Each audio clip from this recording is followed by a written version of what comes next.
Hidayah, syarat sah wudu terakhir. Halo? Halo? Nah, Ustaz. Nah, kalau Hidayah keluar. Astagfirullah. Saya kira ada tadi. Syarat sah wudu ya. Tunggu sebentar, saya share screen ke antum semuanya. Tadi ada perasaan orangnya kok tiba-tiba keluar ini.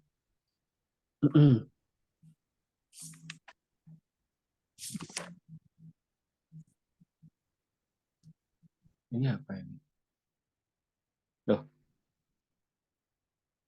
mana syarat sah wudu tuh? Syarat sah wudu mana sih?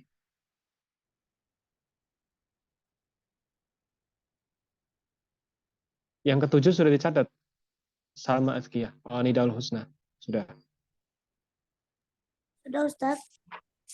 Sudah. Yang ketujuh sudah ya? Apa yang ketujuh? Yang ketujuh belum, Ana nulisnya baru yang keenam. Kan Ana lihat rekamannya, tapi baru yang keenam. Baru yang keenam, Ustaz. Oh, yang keenam. Yang keenam apa? Berkesinambungan atau tidak terputus dalam waktu lama. Loh, itu syarat sah wudu ya? Bukan rukun dah itu. Itu rukun wudhu yang keenam. Yang syarat sah sudah belum? Syarat sah belum, Ustaz. Baru mau masuk kemarin. Oh, masuk. Iya. Oh iya. Baik-baik. Nah, baru masuk ya? Baik. Tapi sudah tahu ya perbedaan syarat sama rukun. Coba diulangi dong. Siapa? Salma coba. Salma kemarin masuk gak Salma? Pertemuan Tidak, kemarin. Ustaz. Kan minggu lalu Ana udah izin. Seminggu full Ana tidak mengikuti Zoom. Oh iya, tayyib, tayyib. Tapi sudah nyatet ya? Iya, udah nyatet. Tayyib, alhamdulillah. Kalau gitu siapa namanya? Nidaul Husna deh. Apa perbedaan syarat sama rukun kemarin? Ingat gak? Tidak. Syarat sah wudhu. Syarat sama rukun bedanya apa? Syarat ibadah sama rukun ibadah. Ingat gak?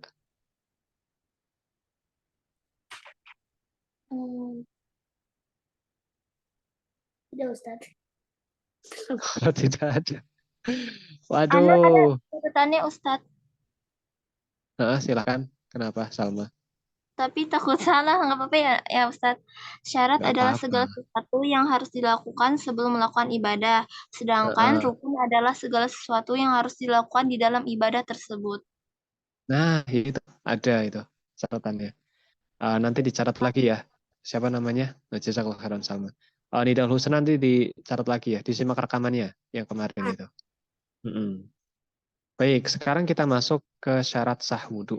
Nah, kemarin kan kita sudah tahu tuh perbedaan antara syarat sama rukun. Ya, perbedaan sama syarat sama rukun kita sudah tahu. Nah, sekarang kita masuk ke syarat sah wudhu, yaitu hal-hal yang harus dilakukan sebelum wudhu. Kalau misal tidak dilakukan, maka wudhunya tidak sah. Nah, ini banyak orang juga tidak, beberapa mungkin ada yang mungkin kaum muslimin itu beberapa ada yang belum belum tahu mungkin ya. Mungkin ada yang belum tahu. Tapi insya Allah mayoritas umat Islam insya Allah sudah paham. Hadhihi syurut la yasihhu. Layar saya kelihatan nggak sih? Layarnya kelihatan nggak? Kelihatan Ustaz. Tayyib. Hadhihi syurut la yasihhul wudu'a illa la yasihhul wudu'a nam illa bijtima'iha. Syarat-syarat ini ya, semuanya nanti yang akan kita bahas ini, maka wudhu itu tidak akan sah kecuali kita melakukan semuanya ini. Ya, kecuali semuanya ini terlaksana. Kecuali semuanya ini terlaksana. Nah, kita lihat di sini al-awwal, yakni syarat sah wudhu yang pertama, inqita'u ma yujabuhu. Nah, yaitu apa namanya? Selesai ya, selesai tulis saja tulis selesai atau berakhir. Selesai atau berakhir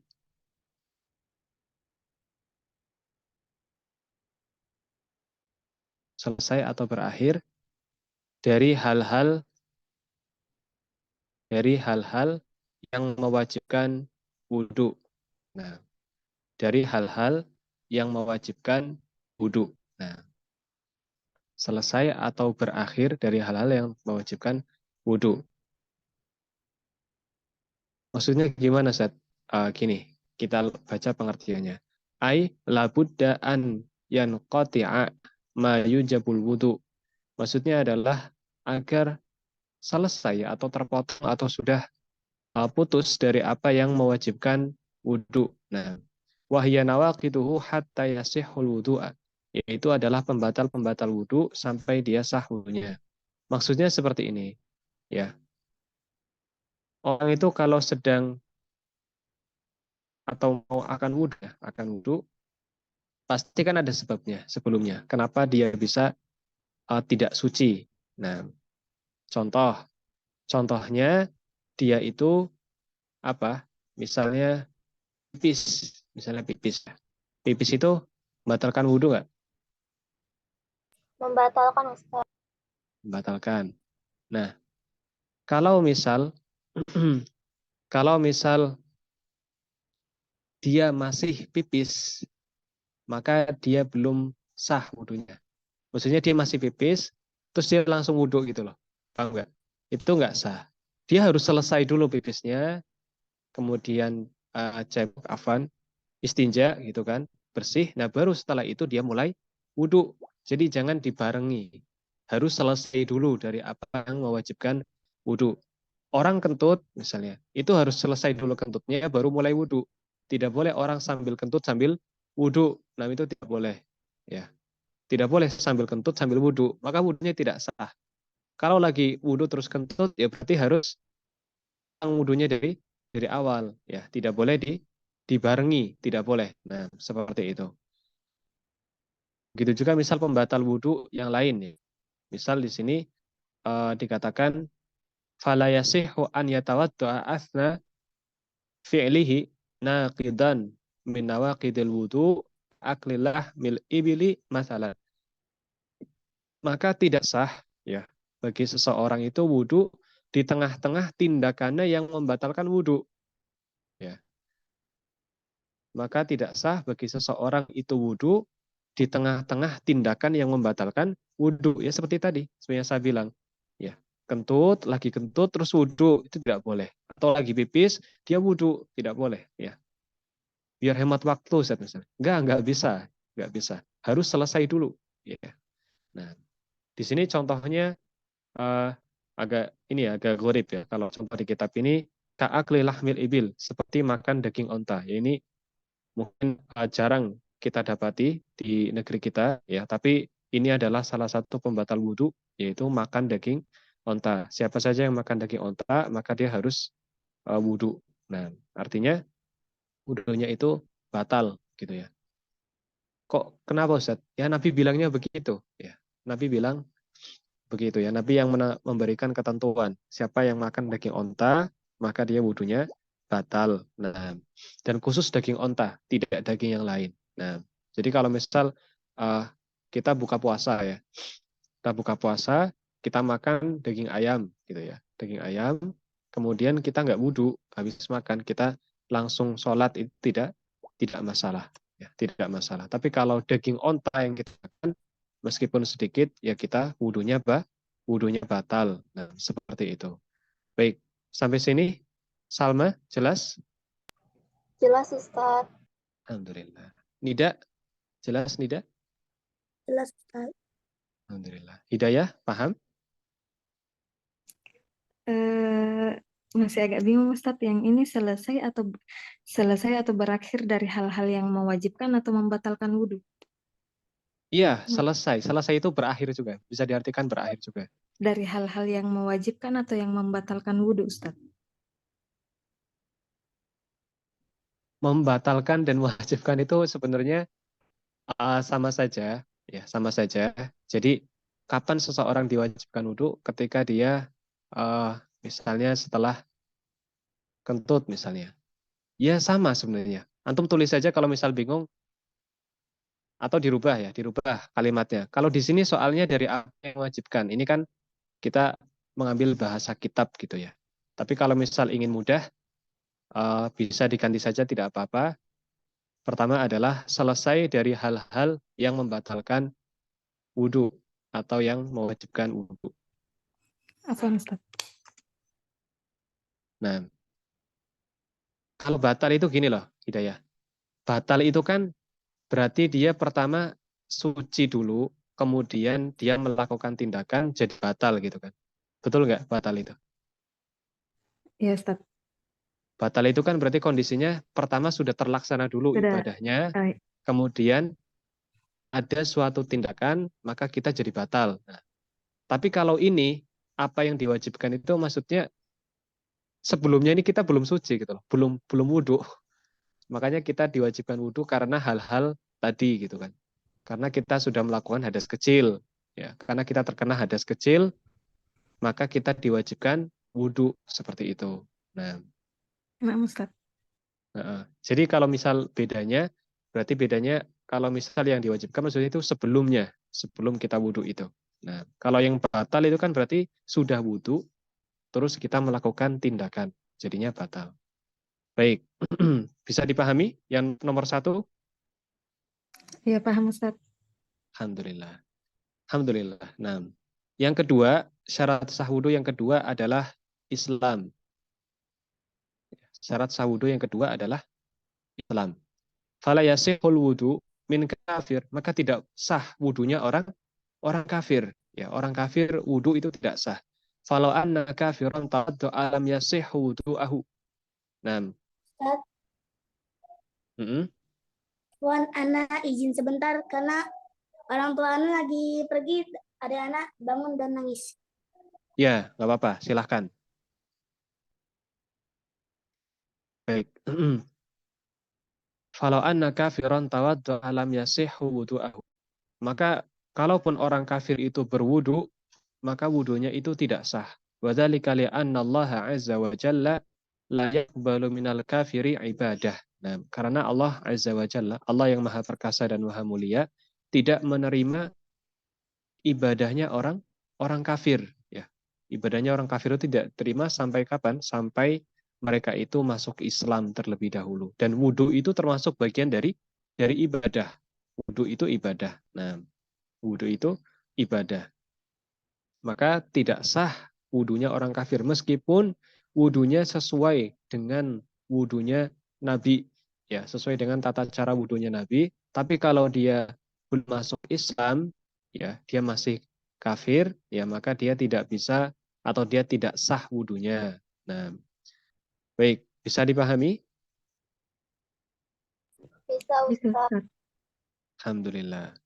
Wa qala ta'ala, Allah SWT berfirman, wa ma mana'ahum an tuqbala minhum nafaqatuhum illa annahum kafaru billahi wa rasuluh. Nah, ini dalil dari ayat surat At-Taubah. Nah, dan tidaklah larang gitu ya dari menerima dari mereka itu kecuali karena mereka telah kafir kepada Allah dan Rasulnya. Nah, rukun lagi. Syarat sah wudhu yang ketiga, nah afwan, syarat sah wudhu yang ketiga adalah niat.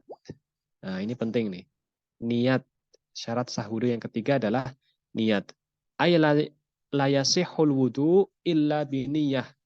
Falau anna musliman fa'ala kullal faraidil wudhu wa lam yanwi al wudhu'a lam yasih wudhu'ahu. Lam yasih wudhu'ahu. Nah, kalau ya la yasihul wudhu biniyah. Tidaklah sah wudhu itu kecuali dengan niat.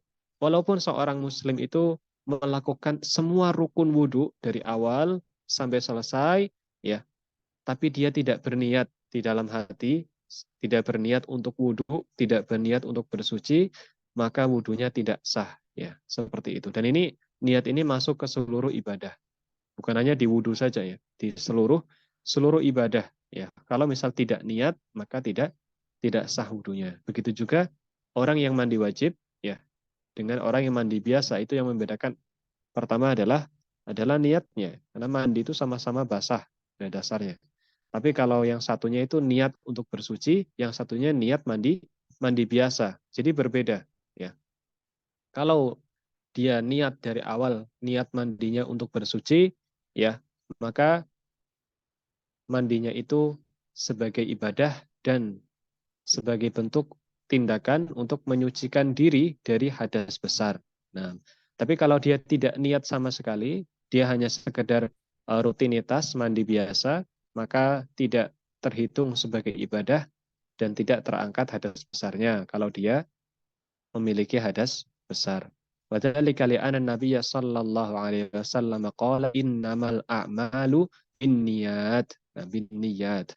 Dan itu karena ya Nabi SAW mengatakan sesungguhnya amal-amal itu tergantung daripada niat-niatnya. Nah, jelas insya Allah. Yang keempat adalah berakal. Yang keempat adalah berakal. Ayala yasihul wudu min majnun. Yaitu tidak sah wudu dari orang yang afan, orang yang gila. Nah, wadzalika li'anna Nabiy sallallahu alaihi wasallam qala, karena Nabi sallallahu alaihi wasallam mengatakan rufi'al qalamu an thalathah. Nah, pena catatan amal yaitu diangkat dari 3 orang ya. Jadi ada 3 orang yang catatan amalnya itu tidak tercatat ya. Salah satunya adalah orang yang gila, al-majnun hatta ya'qil. Sampai dia kembali sadar, sampai dia kembali kesadarannya, normal kembali akalnya, baru dia tercatat amal ibadahnya. Jadi kalau orang gila, gangguan jiwa, dia wudhu, dia sholat, itu dia tidak terhitung atau tidak tercatat sebagai amal ibadah sampai afan kegilaannya itu sembuh. Nah, seperti itu. Itu juga salah satunya adalah, nah ini ada 3 ya.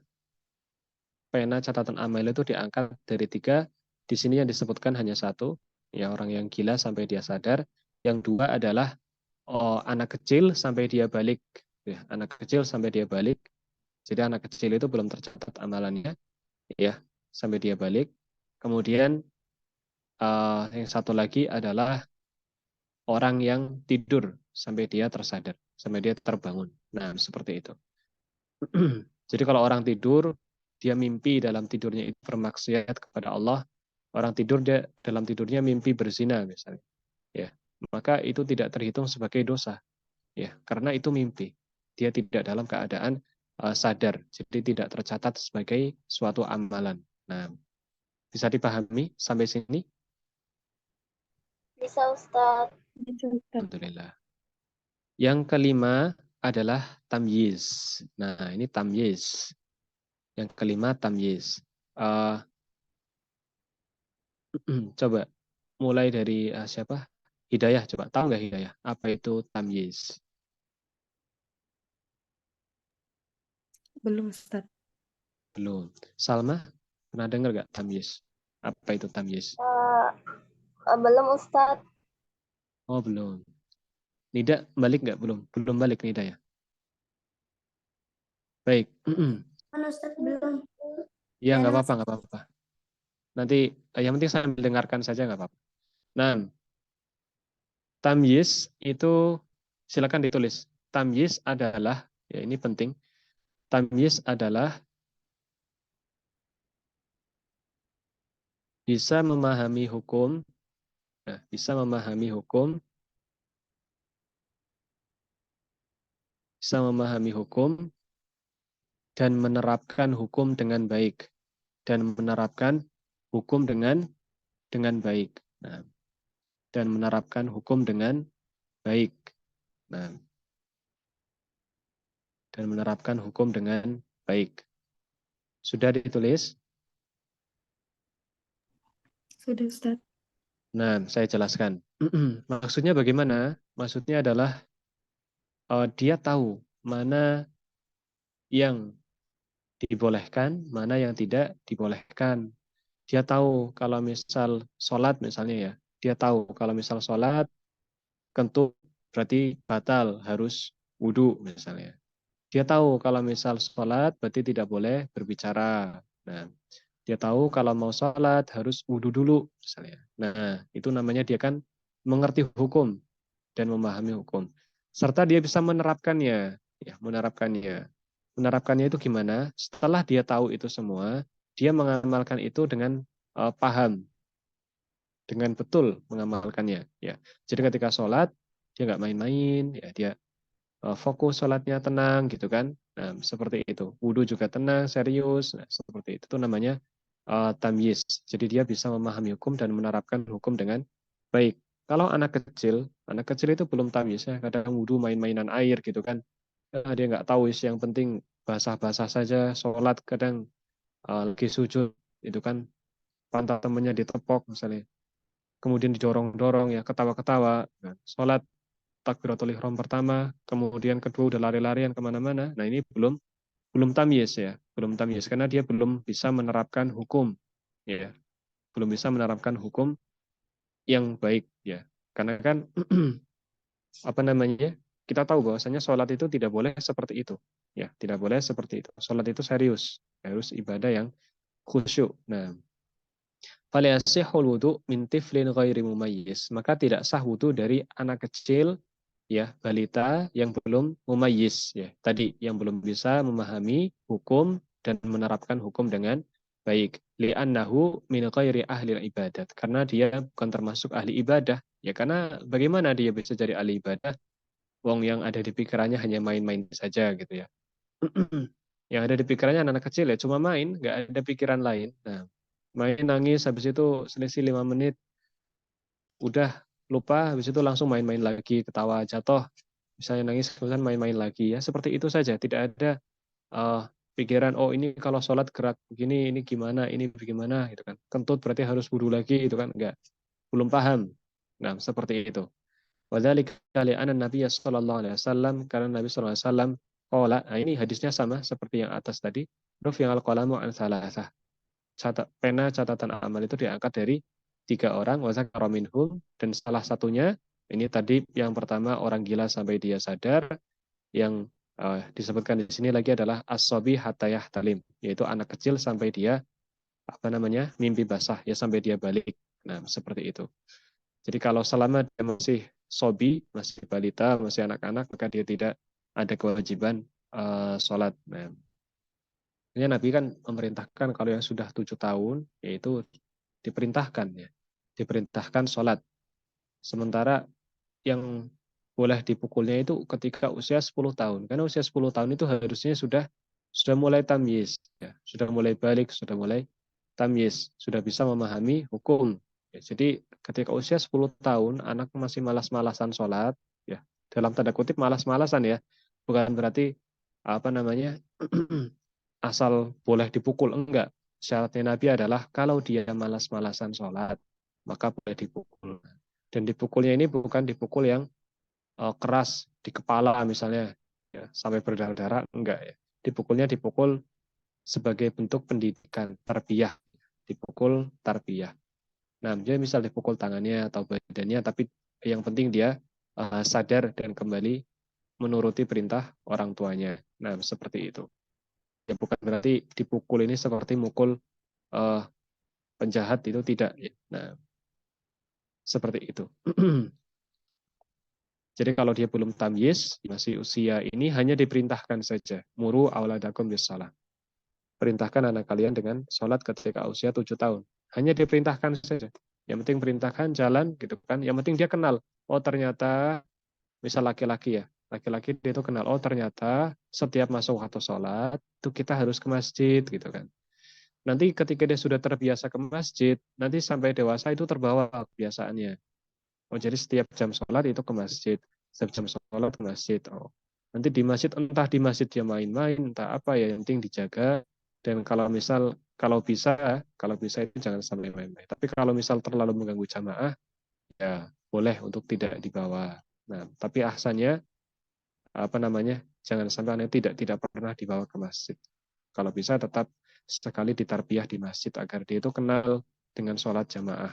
Nah, seperti itu. Ada asadis ya, yang keenam, syarat sah wudhu yang keenam adalah al-ma'u tahur, ya. Airnya suci. Airnya tohur, afan. Airnya tohur. Tohur itu suci tapi bukan hanya suci saja. Ya, bukan hanya suci saja, tapi juga mensucikan. Nah, bisa digunakan untuk bersuci. Ya. Jadi yang keenam adalah airnya tohur. Nah, ingat nggak siapa namanya? Salma Azkiyah, definisi air tohur. Itu Ingat dulu Ustaz, pernah, ingat Ustaz. dulu dulu pernah dibahas pas awal-awal. Iya Apa Ustaz, coba itu juga. Kalau air air tohur, tahur? air tohur itu air yang suci dan bisa menyucikan. Tapi kalau air tohir itu tuh kayak suci juga, tapi kayak udah kayak misalnya teh, susu gitu. Terus kalau Mm-mm. air najis itu tuh air yang sudah kayak terkena misalnya air pipis seperti itu Nah, kan Ustaz. mumtaz, sahih. Nah, alhamdulillah. Ya, alhamdulillah kalau masih ingat. Dan itu diingat terus sampai dewasa, sampai tua, sampai diajarkan ke anak-anak. Ya, jangan sampai nanti karena bisa jadi ada orang yang tidak tahu tentang toharoh, kemudian dia wudhu pakai air teh misalnya, atau dia wudhu pakai air yang kecampur sama semen misalnya. Air sama semen itu air tohir juga. Ya, jadi nggak selalu bisa dikonsumsi juga. Nah, ketika sudah berubah dan tidak bisa digunakan untuk bersuci, maka jangan bersuci dengan air tohir. Ya, kecuali sangat darurat sekali. Tapi kalau misal seperti itu ya lebih baik tayamum. Lebih baik tayamum. Nah, la yasihul wudu illa bima'in tahur. Yaitu tidak sah wudu kecuali dengan air yang tahur. Wa hadza bi ijma'i ahli ilmi, dan ini dengan kesepakatan ahli ilmu, kama taqaddama fi babil miyah, sebagaimana yang telah kita lewati di bab air. Nah, ini sudah lewat ya kemarin ya. Kemudian yang ketujuh adalah menghilangkan atau tidak ada penghalang antara air wudhu dengan anggota wudhu. Saya ulangi, yang ketujuh, tidak ada penghalang antara air wudhu dengan anggota wudhu.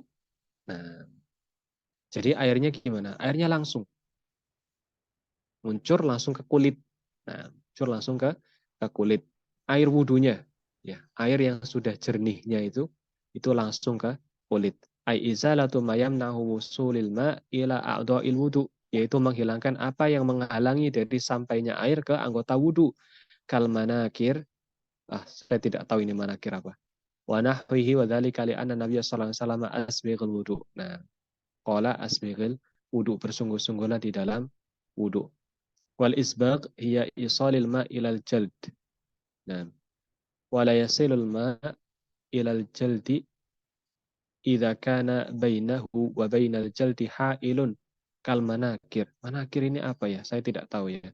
Wa ghairihi. Nah, jadi intinya uh, adalah bersungguh-sungguh. Nabi memerintahkan asbighul wudu, bersungguh-sungguhlah dalam wudu, diratakan. Maksudnya adalah agar air itu sampai ke kulit gitu ya, dan tidak ada penghalang dengan kulit anggota wudhu langsung. Makanya saya tegaskan berulang kali kalau wudhu itu ya, kalau wudhu itu lengan bajunya itu diangkat sampai ke atas sikut gitu ya, sampai ke atas sikut, agar apa? Agar airnya itu kena langsung ke kulit ya, sebagaimana yang dipelajari di fikih ini. Jadi tidak ada penghalang, entah itu baju, entah itu apapun itu, intinya air wudhu itu langsung ke kulit. Ya, kalau susah bajunya dilepas, wudhu pakai kaos saja gitu kan. Nah, seperti itu. Baik, sampai sini jelas atau ada pertanyaan? Jelas Ustaz. Nah, Hidayah, gimana Hidayah? Jelas Ustadz. Alhamdulillah. Baik, setelah ini nanti yang paket B ada itu ya. Nah, tunggu sebentar, saya lihat dulu. Oh, masih ini. Enggak apa-apa. Lanjut sedikit lagi ya sampai tas 20-30, nanti yang paket B ganti guru. Yang kursus selesai. Kemudian kita masuk ke selanjutnya, kalau sudah jelas di syarat sah wudhu, kita lanjutkan. Selanjutnya adalah sunnah-sunnah wudhu. Judulnya tulis sunnah-sunnah wudhu. Nah, ay alasya allati yustahabbu fi'luha indal wudu'i 'ashar. Ada 10 sunnah-sunnah wudu. Ya. Sunnah-sunnah wudu ada 10. Sunnah itu berarti kalau misal dilakukan berpahala. Ya. Kalau misal kalau tidak dilakukan atau terlupa berarti masih atau tetap sah wudunya. Nah, dan ini penting ya. Antum jadi belajar fikih sampai selesai, sampai tuntas dan paham itu menghilangkan kewaswasan ya. Antum pernah dengar was-was nggak? Was-was. Kadang ada orang yang merasa misalnya was-was ya, was-was merasa bahwa yang sunnah itu merasa itu wajib misalnya. Maka dia jadi terbebani harus membaca itu misalnya atau mengucapkan itu padahal itu tidak wajib gitu ya. Dan dia malah jadi terbebani. Itu malah rukun wudunya jadi kacau ya. Nah, kadang ada orang yang afan ya, anggap bahwasanya niat misalnya itu harus dilafatkan dengan niat-niat khusus ya. Ngafalinnya susah. Ngafalinnya susah. Ngafalin niatnya nggak selesai-selesai, ngucapin nggak benar-benar, malah jadinya nggak wudu-wudu. Nah, itu wudunya, apalagi sholatnya nanti ada niatnya lagi misalnya. Nah, itu berat. Padahal niat itu letaknya di dalam hati ya. Orang yang datang ke keran sudah niat dalam hatinya mau wudu, maka dia sudah jelas dia pasti mau wudu. Nah, Allah Maha tahu apa yang ada di dalam hati kita. Jadi tujuan untuk belajar fikih salah satunya juga adalah menghilangkan was-was di dalam hati. Kenapa? Karena antum jadi paham mana yang boleh, mana yang tidak boleh, mana yang ditinggalkan tetap sah, mana yang ditinggalkan jadi tidak sah. Nah, seperti itu. Jadi penting, belajar fikih itu penting. Nah, yang pertama, sunnah wudhu yang pertama adalah membaca bismillah. Membaca bismillah. Sunnah wudhu yang pertama adalah membaca bismillah. Wa dzalika li anna Nabiy sallallahu alaihi wasallam qala la wudu'a liman lam yadhkur ismallah. Itu tidak ada wudhu bagi orang yang tidak menyebut nama Allah di awal wudhunya. Nah, ayala wudhu akamilan liman lam yaqul bismillahi inda wudhu'ihi, yaitu tidak sempurna wudhunya ya. Tidak sempurna wudhunya bagi orang yang tidak mengucapkan bismillah di awal wudhunya. Nah, afdolnya dilakukan. Afdolnya dilakukan. Dan ini insya Allah sangat mudah dan tidak memakan waktu lama. Nah, dan kalau kalian wudhunya di kamar mandi, misalnya, maka bisa diucapkan sebelum masuk kamar mandi. Ya, kalau ucapkan bismillah dulu, kemudian nanti di kamar mandi langsung wudhu. Ya, bisa dipahami? Bisa, Ustadz. Nah, karena kalau misal di hammam atau mirhat, ya kamar mandi atau toilet, itu ada larangan untuk berzikir menyebut nama Allah. Jadi bisa diucapkan sebelum masuk. Sebelum masuk kamar mandi bisa diucapkan dulu. Bisa diucapkan dulu bismillah dan masuk kamar mandi langsung wudhu seperti itu ya. Tapi kalau afdolnya ya wudhunya di luar di keran sendiri. Buat ruangan khusus atau tempat khusus yang digunakan untuk wudhu. Nah, toib. Sudah 29 ya. Nah, mungkin setelah ini bahasa Inggris. Nah, setelah ini bahasa Inggris untuk yang paket B ya, paket B. Nah, oh iya, satu lagi nih. Ustadz, Yang ini nanti kita keluar atau tetap di sini? wah, antum belum pernah ya? Antum Iya, tetap di sini. Antum tetap di sini, nanti gurunya yang masuk. baik Ustadz. Nanti gurunya yang masuk. Tapi Ana udah catat yang ituan catatan bahasa Inggris kok Ustadz. Nyimak juga. Ya, alhamdulillah kalau begitu. Ini berarti melanjutkan nanti pertemuannya sama Ustadz siapa? Ustadz Abdurrahman. Ya, ditunggu saja. Nanti insya Allah beliau masuk. Oh iya, sama satu lagi ya. Yang tahfidz ini gimana? Jalan nggak tahfidz ini? Antum? Anak jalan Ustaz. Alhamdulillah. Hidayah gimana Hidayah? Susah Hidayah? Berat? Jalan Ustadz, tapi minimal maksimal 1 kali kirimnya Nggak apa-apa, nggak apa-apa. dalam 1 minggu. Iya, nggak apa-apa. Nggak apa-apa. Antum sudah sampai surat apa, kalau boleh tahu? Ustadz, Ana izin ke kamar mandi dulu ya. Iya, nggak apa-apa, Salma. Hidayah? Sampai surat apa? Hidayah? Loh, hilang. Sampai Al-Insyirah Ustadz. Ulangi, apa? Al-Insyirah. Oh, al-syirah. Alam nasyrah, laka sadrak. Betul? Iya Ustadz. Oh, nah, alhamdulillah. Itu udah lumayan loh. Udah jauh loh, nah. Intinya teruskan ya. Dan kursus PAI ini pada dasarnya target awalannya itu 2 tahun.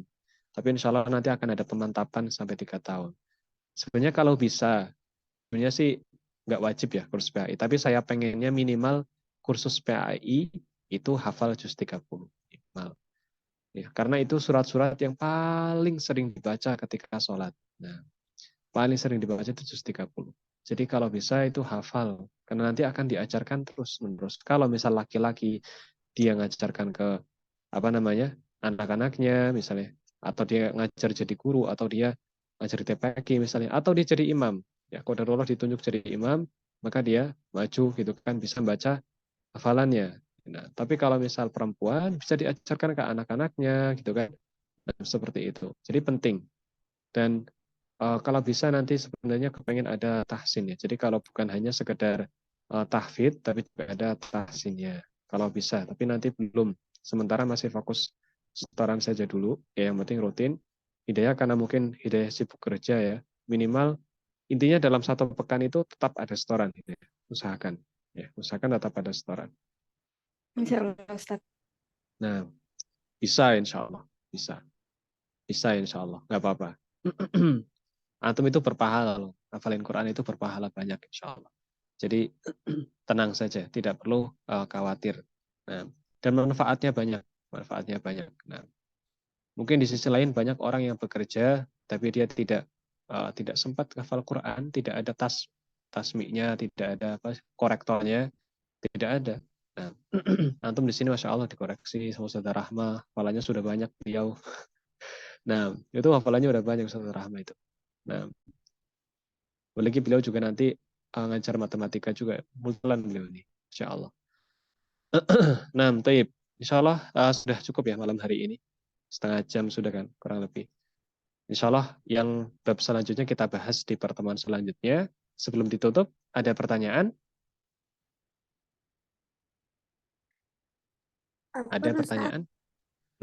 ini kelas Ustadz Abdurrahmannya masih kelas B Inggris atau B Indonesia? Bahasa Inggris. Bahasa Inggris. Bahasa Bahasa Inggris. Sementara bahasa Inggris saja dulu, karena setelah saya berbicara dengan Ustadz Abdurrahman itu mempertimbangkan itu bahasa Indonesia dan bahasa Inggris itu lebih berat bahasa Inggris. Jadi nanti yang lebih banyak live-nya itu bahasa Inggris. Kalau yang bahasa Indonesia nanti ada sistemnya sendiri. Beliau mungkin ngasih rekaman, kemudian setelah ngasih rekaman nanti akan ada tugas dan bimbingan paling sebulan sekali seperti itu. Tapi yang lebih banyak bahasa Inggris karena bahasa Inggris ini tingkat kesulitannya lebih tinggi dan ini penting, bahasa Inggris ini penting. Nah, penting. Baik, kita akhiri ya. Insya Allah kita lanjutkan di pertemuan selanjutnya. Yang paket B tetap di sini, jangan keluar. Nanti Ustadznya masuk ke sini kosong malah bingung Ustadznya. Nah, subhanakallahumma bihamdika asyhadu an la ilaha illa anta astaghfiruka wa atubu ilaik. Wassalamualaikum warahmatullahi wabarakatuh. Waalaikumsalam warahmatullahi wabarakatuh. Waalaikumsalam warahmatullahi wabarakatuh. Nah, wa iyyakum.